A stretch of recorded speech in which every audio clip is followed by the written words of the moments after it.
يسعد الله مساكم خوتي وخواتاتي، كنتمنىكم بالف خير. جبت لكم فيلة الاحلام مدينه الرباط بوزنيقه، 400 متر خوتي، بني فيها 240 متر.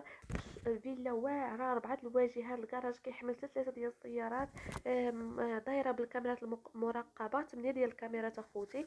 الاصلاحات ديالها اخر ما كاين في الاصلاحات، اخر ما كاين في الاصلاحات اللي فريمون فغي كاليتي. يعني لا بالنسبه للدجاج المضوبل، لا بالنسبه للريدوات، اخر ما كاين في الريدوات. الطاقه الشمسيه، البير اللي كتسحب الماء، شنو نقولوا لها، البومبه اللي كتسحب الماء، كل شيء اخر ما كاين اخوتي في الاصلاح. الفيلا روعه، 240 متر اللي مبنيه، 400 متر في المساحه، دايره كلها بالجرده، 4 ديال الواجهات، ما شاء الله اللهم بارك.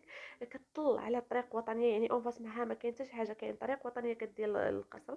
كتبعد على 5 ديال الدقائق بالسير على الشاطئ اخوتي. شقه رائعه، فيلا الاحلام، اصلاحات روعه. اصلاحات يعني فغي كاليتي، يعني اخر ما كاين في الاصلاحات، ما شاء الله اللهم بارك. واللي كتبت ليه الله يكمل عليه بالخير. واللي عجبته اخوتي تواصل مباشره عبر الرقم اللي غيظهر لكم في صندوق الوصف. وما تنساوش الاشتراك في القناه ديالنا باش يوصلكم كل جديد. واللي عنده اي عقار بغانا نحطوه ليه في القناه ديالنا، مرحبا، يتواصل عبر الرقم اللي غيظهر لكم مع مقطع الفيديو. وشكرا لكم، يومكم سعيد، وكنتمنى اليوم يكون ظل خفيف عليكم اخوتي.